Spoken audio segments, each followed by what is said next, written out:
लोग ई हम कैसे विश्वास धराई, लेकिन एवनी बिरहा के अगर थोड़ी देर सुनबा जाता कलेजा कांप जाई।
उन बहादुरों को भैया भैया भैया उन बहादुरों को किस किस चीज से उपाधि दी जाए?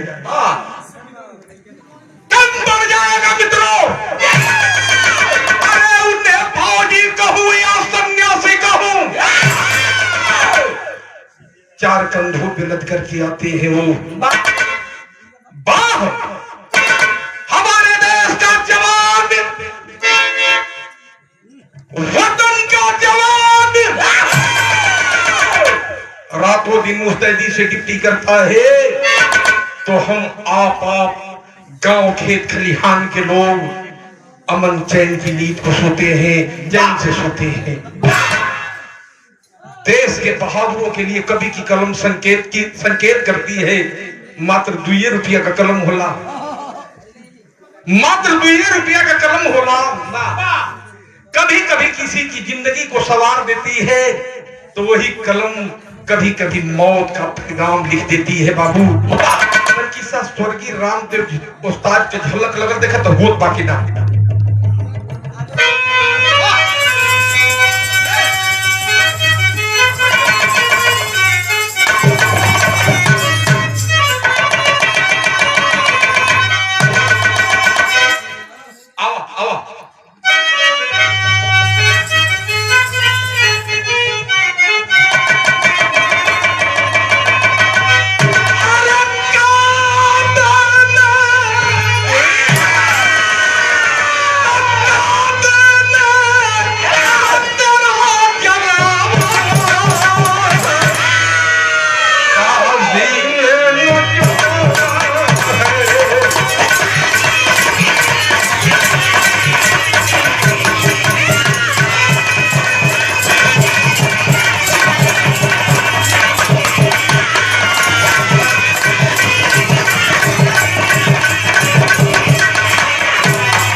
गजल बा, लेकिन बिरहा के अंदर कभी की भाव लिखलन कैसे भैया?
कैसे विश्वास धराई, लेकिन एवनी बिरहा के अगर थोड़ी देर सुन बजे तक कलेजा कांप गई।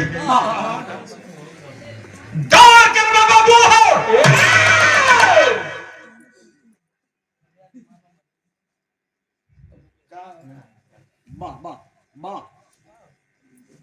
मध्य प्रदेश अंतर्गत सागर सोनारपुर गांव का रहने वाले विजयकांत यादव एक लौता सारी 2 बेटे और 1 बेटी, परिवार अमन चंद की जिंदगी को जी रहा है। विजयकांत यादव का बेटा जो अनिल बचपन से होनहार था। कहा जाना है बाबू की होनहार गिरवान के होए चिकने पाद। अगर कोनो फौजी के देखे जैसे ही है गांव बा, अगर कोनो लड़का कोनो पद पे चल गए तो गांव के लोगन के अंदर ये उत्साह हो जाए कि हमारो लड़का भर्ती हो जाए, हे पद पे चल जाए। वो लड़का अगर किसी फौजी जवान को देखता था तो एक बार रोआ फड़फड़ाई जा, सोचे कि हमरो शरीरिया पवर्दी हो जाए ना, हमरो कंधा पे स्टार हो जाए तो दुनिया के लोग हम हो के मानी। भगवान उसकी पुकार को सुने।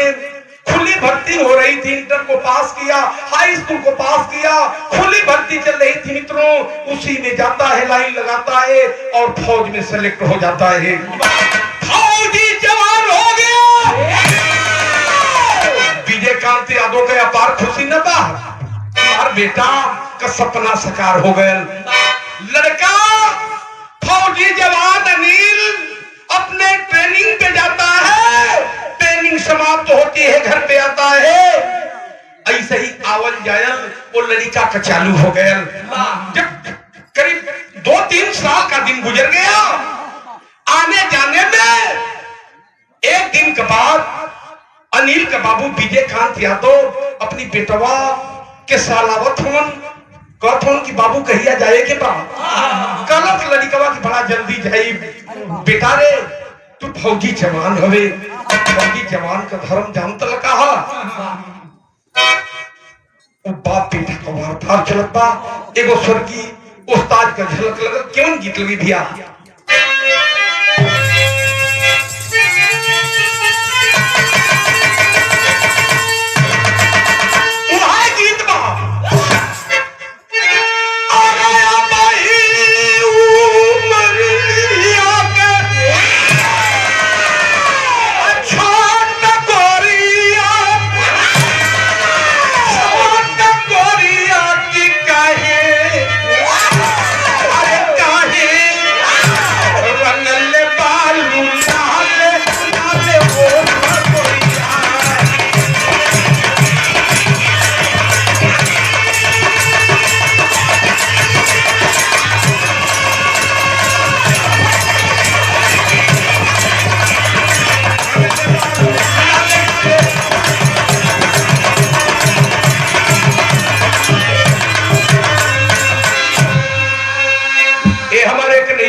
कहना हका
प्रणाम सलाम बा।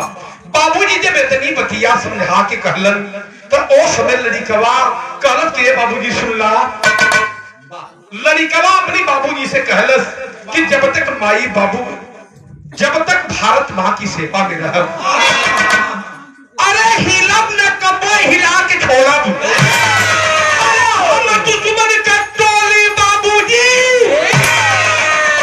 से तहरे सींचल पिताजी, चढ़ सीमा पे बोली, चढ़ सीमा पे बोली। कहा गया कि 4 साल तक बॉर्डर पे अनिल ऋतुमा दिखलाया है, कदम बढ़ाया जो सरहद पर गोली मार उड़ाया है।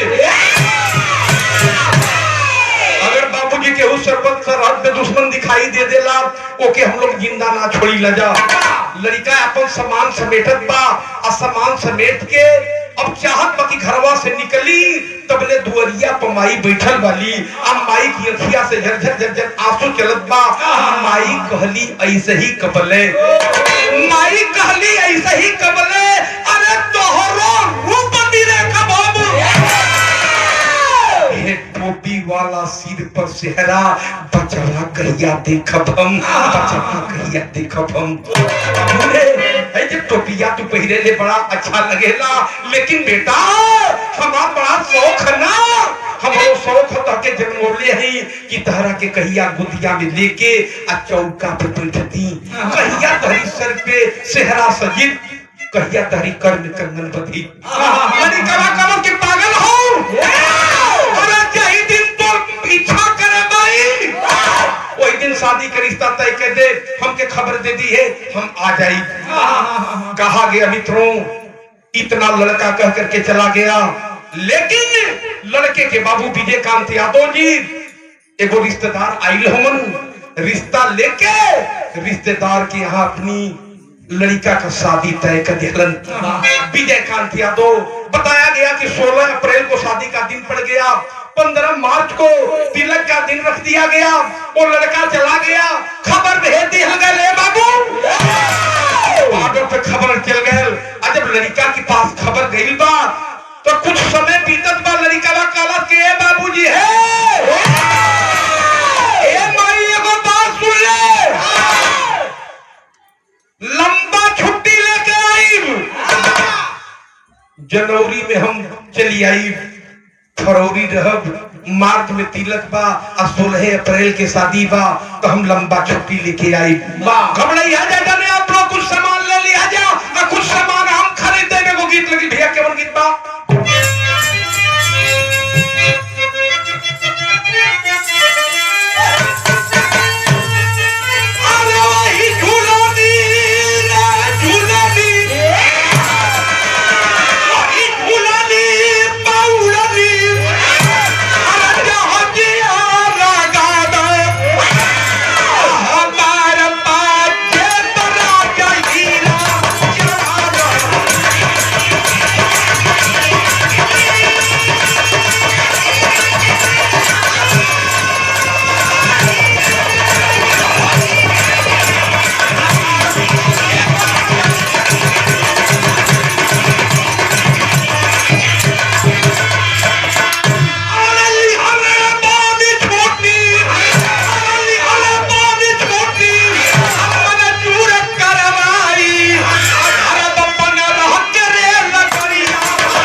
निकलबन तो लोग ये कहीं गौवा का कि बाहर फौजी बेटा कितना सजोले अपनी माई के हो, अपनी बाबूजी के हो, औरी काकी ले बनी कि बाबूजी के धोती कुर्ता तोहरा के साड़ी उनवा के शर्ट पैंट ले ले बाबू।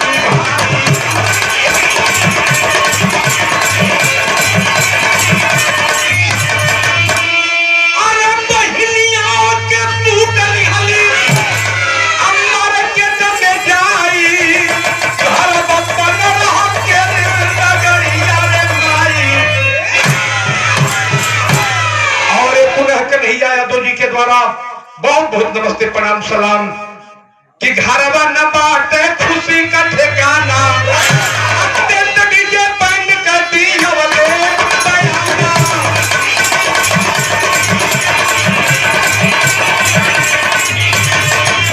अरे 29 जनवरी बया गई आई घर बपन रह के रे लगरियो आई। पहले बतौनी की जनवरी में आने वाला बा, लेकिन सारी 15 फरवरी को लड़का जाने वाला है। 29 जनवरी के दोपहर का बेला बा, परिवार के लोगन से बात करत बा। फौजी जवान के साथी मेस में अपन अपन थाली लेके भोजन करे बदे पहुंचल हवन।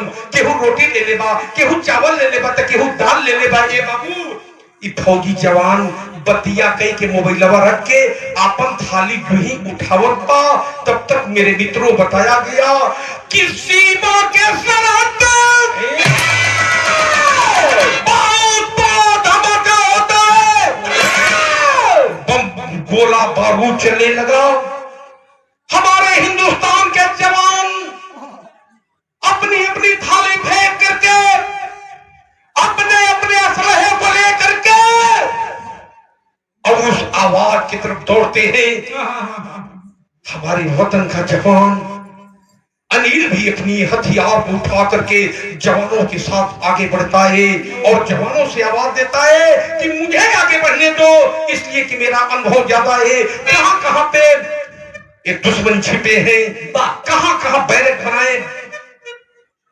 बनाए हैं, सुरंग बनाए हैं, वहां वहां मैं जानता हूं। आगे बढ़ करके नेतृत्व कर रहा है अपने वतन का जवान अनिल। ये वो गीत लगत था अज्ञान गीत भैया ये कुल पहले की जमाना का धुन। आदरणीय मुलायम सिंह यादव जी बैठे हैं, ये लोगन की जमाना में गावे लोग कैसे गावे। अरे हम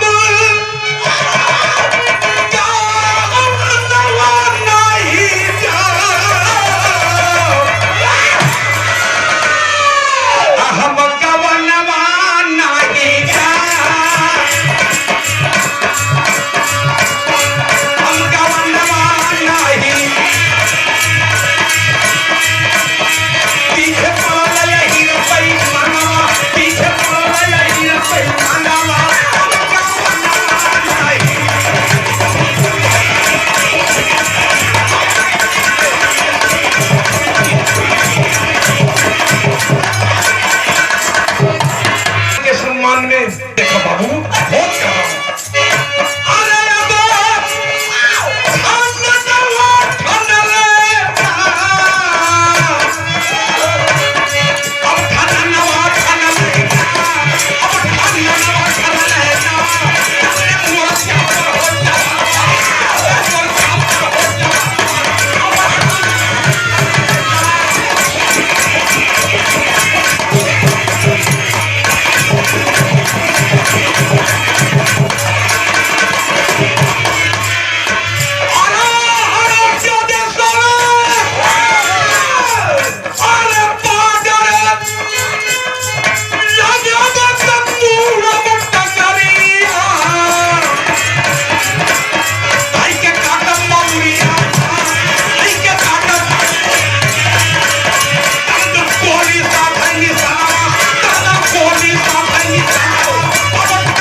बहुत नेतृत्व कर रहा है। 12 सालों को भाग रहे हैं, कोई मामा जा रहा है, कोई पाकिस्तान का सैनिक भाग रहा है।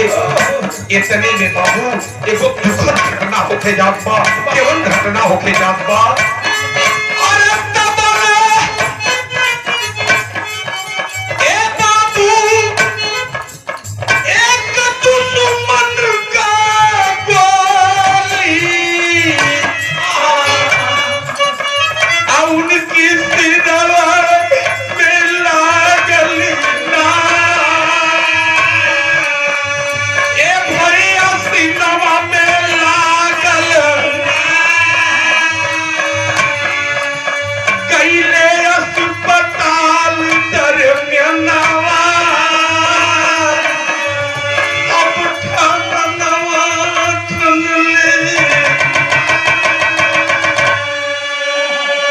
एक सुरंग से बाबू सनसनाती हुई एक गोली आती है और अनिल यादव के सीने को चीरते हुए बाहर चली जाती है। भारत माता की जय बोल करके, भारत माता की जय बोल करके वतन का जवान अनिल यादव धरती पे गिरता है बाबू, धरती पे गिरता है। अपने वतन के 4 जवान सब भागते हैं, अनिल तुझे कुछ नहीं होगा। कुछ जवान तो दुश्मनों को मार रहे हैं, लखेद रहे हैं, लेकिन 4-5 जवान अनिल को लेकर के लोग हॉस्पिटल में पहुंचते हैं। हॉस्पिटल में गईलन ये बाबू, एक दिन गुजर गए, 2 दिन गुजर गए, तीसरा दिन बीत गए भैया भैया, चौथा दिन का बात बा। अरे बाबू तनकी सा आँख खुलल बा अनिल के, अर्ध चेतना में है बाबू। अनिल का तनकी सा आँख खुलल बा। फौजी जवान जवन साथी हवन शाम 4 दिन गुजर गया बाबू, हॉस्पिटल के बेड पे अर्ध चेतना में आंख खुली है। साथी जवानों ने आवाज दिया कि भैया ए अनिल, अरे यार कुछ बोला, अपनी तिलक में हमन के नाले चलबा, अपनी सदिया में हमन के नाले चलबा। अनिल कुछ बोल नहीं पा रहा है। हॉस्पिटल के बेड पे बाबू अर्ध चेतना में एक ही बात को सोच रहा है।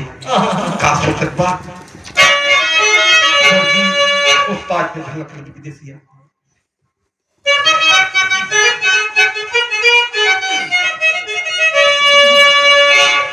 ये फौजी जवान सोचत बा, का सोचत बा? देशवा बचाई में ए पंचो देशवा छूटत बटे, अरे छूटत बा ते आज सारा फौजन से अरिया। अगिया तर बैठल माई हाथ गुड़ से कत हुई है। ठंडा का मौसम बा, माई हाथ गुड़ से कत हुई आगे बार के का चीज के चर्चा चलत हुई। अगिया तर बैठल माई ए पंचो हाथ गुड़ से कत हुई है। अरे बाबू अमर बैठल हुई है पानी की पुलगरिया। हमारी बिया हवा के चर्चा चलत हुई है। कैसे के सुनी है लोग इमुअल्ला की खबरिया। फौजी जवान सोचत बा कि हमारी मरे वाली खबरिया के लोग कैसे बर्दाश्त करी, अगर मर जाए तो लोग करी का। एक कमर डीजे बाजी ए पंचा हमारी बिया भवानी। अरे कौन बाजा बाजी बाबू हमारी बखरिया। इतना ही तो कहा है अनिल बाबू, हॉस्पिटल पे बेड पे गिरा और पुनः उठ नहीं पाया। मां मही के दामन में चीर स्मरणीय हो गया, कहने का मतलब शहीद हो गया। शाम हो गया, खबर आती है सागर सोनारपुर में विजयकांत यादव के दरवाजे पे खबर, भोर में डीएम के द्वारा फोन होता है। डीएम साहब आवाज दिए, मैं सागरपुर का डीएम बोल रहा हूं, आपका बेटा अनिल। हाँ साहब, हमारा बेटा अनिल बा, कोनो गलती का दिले बका साहब। अरे नहीं, आपका बेटा गलती करने वाला नहीं है, आपका बेटा तो बहादुर है, आपका बेटा तो शेर है। आपका बेटा हिंदुस्तान की सरहद के लिए, हिंदुस्तान की सीमा के लिए लड़ते लड़ते वीर गति को प्राप्त कर गया। माई बगलिया में विजय खान यादव को दुल्हन भई वो पूछत है कि का भइल जी, काहे नहीं बतावत है, काई फोन बा के फोन बा। विजय कांत यादव पछाड़ा खाई के गिरल होने बाबू, पछाड़ा खाई के गिर गइलन। हाय नील, हाय नील कह के धरतिया गिरल हवन। माई के समझला में देर न लगल बाबू, माई के समझला में देर न लगल। एक दिन की बात, पार्थिव शरीर साथियों के साथ, फौजी जवानों के साथ जब सागर सोनारपुर में पहुंचा, लोगों ने कहा माई से बुढ़ौती में चल के अपनी बाबू का चेहरा देख लमाई, अपनी बाबू की एक झलक देख लमाई, अंतिम दर्शन कई लमाई। तब माई एक बड़ा मार्ग का बात कहलस बाबू, बिलक के बिरहा में शैली लगल।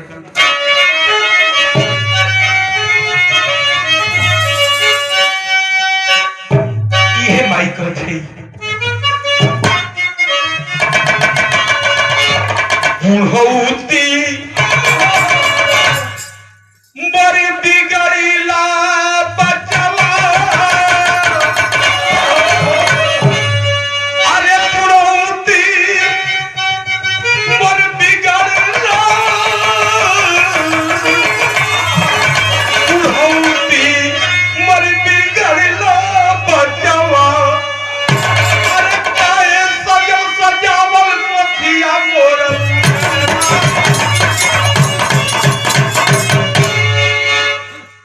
कोई पार्थिव शरीर फरमाई गिरल बा, अकीर के रोवत बका रे बाबू, तू का वादा करके गइला, तनी कुछ बोल दे बाबू, तनी कुछ बोल दे बेटा। लेकिन बेटा रहे तब के दुनिया में बोले, माई बिल खत बवई, पार्थिव शरीर या बकीर के बाबू का दिल की खबर दिया।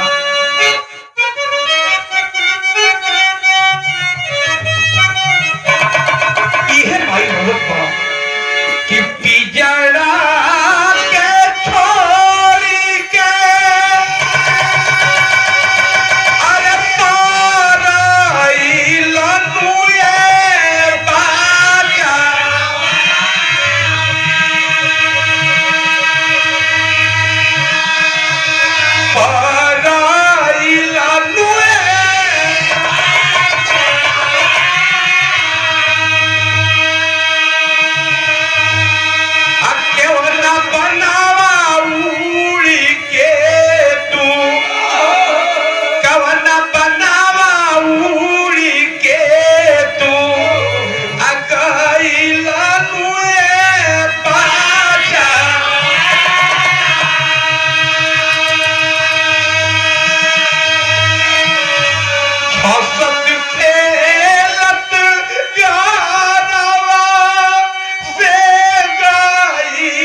विजय कहन के लोग लेके आई हन। चाचा ए भैया अपनी बाबू के तनी एक बेर तू देख लेता, तनी अपनी बाबू के तू एक बेर देख लेता। बाबू की बिल खतमन, अब बिलक बिलक के कहत मन एगो बात का कहत हन, हमारी अनिलवा के अरे हमारी अनिलवा के अरे छुए न के मुए हाथ से अपनी हमारी अनिलवा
अधिकारियों ने आवाज दिया कि अब दाह संस्कार की तैयारी करिए।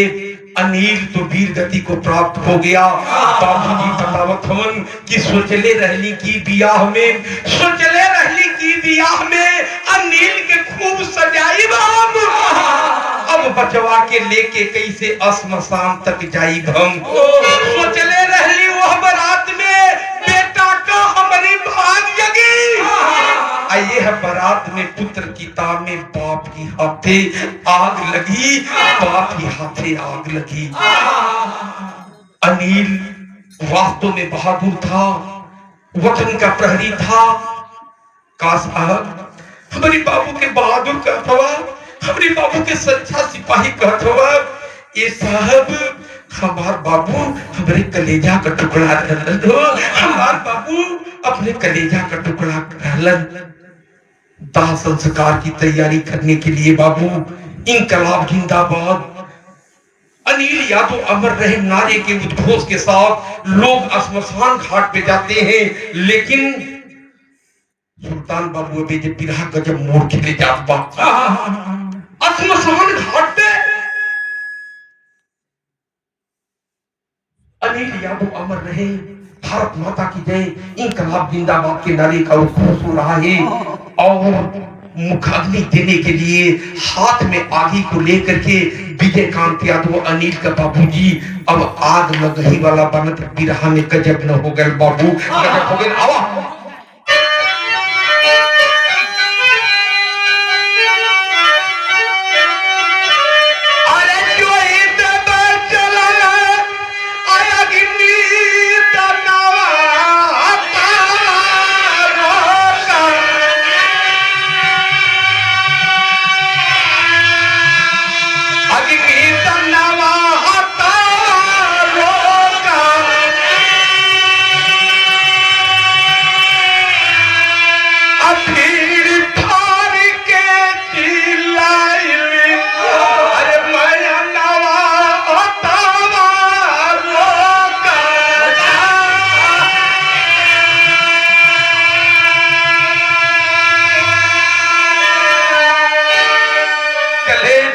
चीख देने वाली बाबू एक आवाज आती है, बाबूजी बाबूजी, अरे चिता में आग मत लगाइए बाबूजी, चिता में आग मत लगाइए। कलेजे को चीर देने वाली आवाज। जितने अधिकारी कर्मचारी जिले जवाहर के लोग सभी स्तंभ पड़ जाते हैं। उनके कर आवाज बा कि मायूस आरती बोली, अरे मायूस बालिका रोए आरती लेके कोरी बनिया।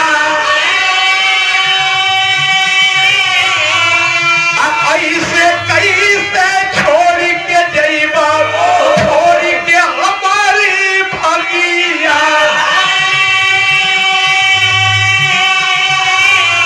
अरे नहीं से करा दो हमारा सिंदूर का नवा हटाया लोगा।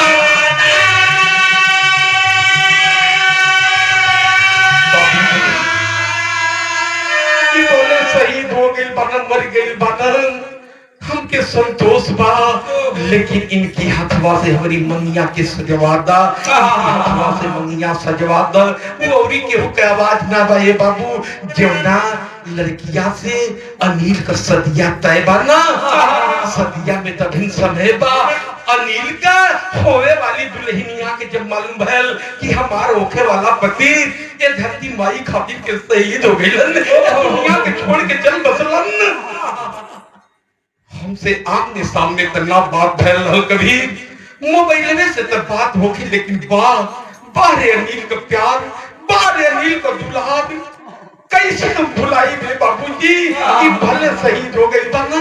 इनकी हथवा से हमारी मंगिया के सजवादा, इनकी हथवा से मंगिया के सजवादा। होने वाली बात के बाबू बिरहा में बतावत दिया, वो आरती ओकर नाम लड़किया के बाबू का बतावत दिया। बिरहा में अल्लाह के लाइन लगल,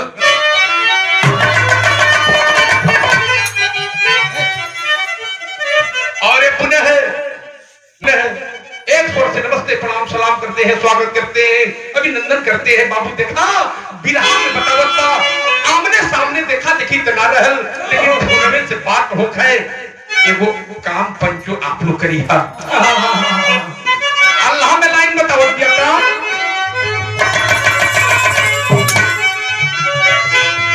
अरे हाय राम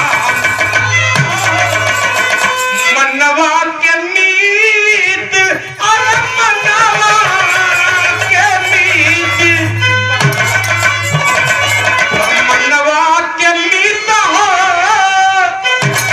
अब प्रीतिया न जानी बाबू।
गमगीन बना देती है बाबू।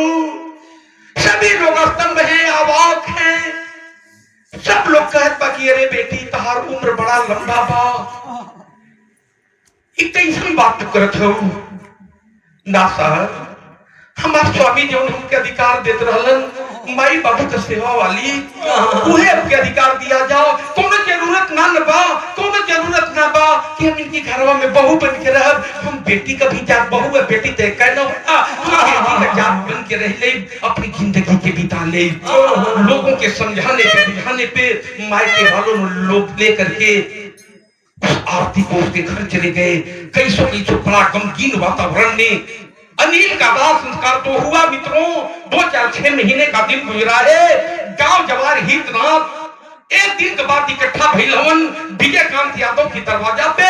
अब विजयकांत यादव से कहलन भैया हाथ जोड़ के ना तोरा से कई निवेदन बा कि एक दिन अपनी बेटा के श्मशान घाटवा पे मुखग्नि देवे जात रहलन ना, वही दिन एगो लड़किया आके गजब भाव बना देलत। बाहर एगो बेटा हमन जेकर मुन्ना नाम बा। अगर पूछला आरती का माई बाबू के मंजूर होके तो आरती के अगर अपन पतोह बना के ना, अपन बहू बना के ना अगर अपनी घरवा में ला देता तो परिवार की जिंदगी सवर जाई, परिवार की जिंदगी सवर जाई। बिरहा में लास्ट लाइन लगत बाबू। गांव जवार क्षेत्र की लोगन का बात मान के विजयकांत यादव कैलन का लालवा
याद उहे आरती हमारी घरवा के पतोहिया बनी।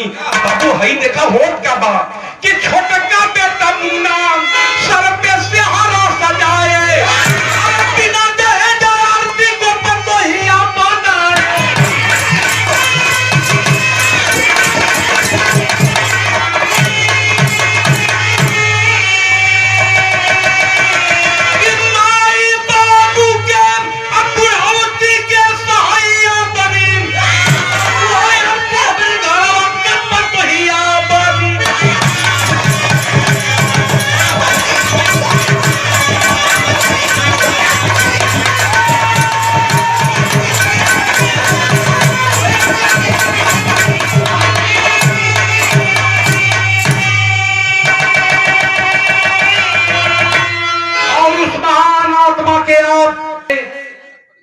और सेहरा परिवार के द्वारा पुनः 500 रुपयों का सम्मान किया गया। बहुत बहुत प्रणाम करते हैं, स्वागत करते हैं। वही आरती के साथ अपने बेटे की शादी करके अपनी नई जिंदगी की शुरुआत पूरे परिवार को समेट करके, पूरे परिवार को लेकर के वो आरती नाम की लड़की आज भी खुशहाल जीवन को जी रही है। तो कहना है क्या, गुरु बिहारी गुरु जी धन्य धन्य भारत के